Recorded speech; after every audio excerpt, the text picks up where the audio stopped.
இயக்குனர் லோகேஷ் கனகராஜ் அவர்களுக்கு ஒரே ஒரு விண்ணப்பம் என்னன்னா, நீங்க வந்து எல்சியூன்ற விதைய ரொம்ப ஆழமா ரசிகர்கள் மனசுல விதைச்சிட்டு போயிட்டீங்க. பட் அதுக்கப்புறம் அதுக்கு வந்து சரியான விதத்துல தண்ணி ஊத்தி பராமரிக்கலன்னு தான் சொல்லணும். 2022ல விக்ரம்ன்ற ஒரு படம் ரிலீஸ் ஆச்சு. அதுல தான் வந்து முதல்ல எல்சியூன்ற ஒரு கான்செப்ட் எல்லாருக்குமே தெரிய வந்துச்சு. அதுக்கப்புறம் 2023ல நீங்க வந்து லியோன்ற ஒரு படத்தை எடுத்தீங்க.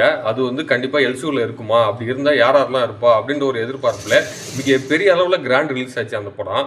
பட் அந்த படம் வந்து டெக்னிக்கலி சூப்பர் படம். அதுவும் முதல் பாதியில வந்து பூஸ் பம்ப்ஸ்லேயே சாவுங்கடா அப்படின்னு சொல்லிட்டு தாராளமாக சொல்லலாம். பட் செகண்ட் ஹாஃப்ல வந்து ஃபேக் ஃப்ளாஷ்பேக்கு பெர்ஸ்பெக்டிவ் அப்படி இப்படின்னு சொல்லிட்டு ஏகப்பட்ட பேச்சுகள் இருக்குது, இன்னமும் இருந்துட்டு தான் இருக்குது. அதில் வந்து தேவையே இல்லாத எல்சியூ கனெக்ஷன்ஸு, கொஞ்சம் கூட எல்சியூக்கு சம்மந்தமே இல்லாத ஸ்டோரியோட அந்த படம் வந்து இருந்தது. பட் அதுக்கப்புறம் 2 வருஷம் கழிச்சு 2025 ஆன இப்போ கூலின்ற ஒரு படம் வந்து ரிலீஸ் ஆயிருக்கு.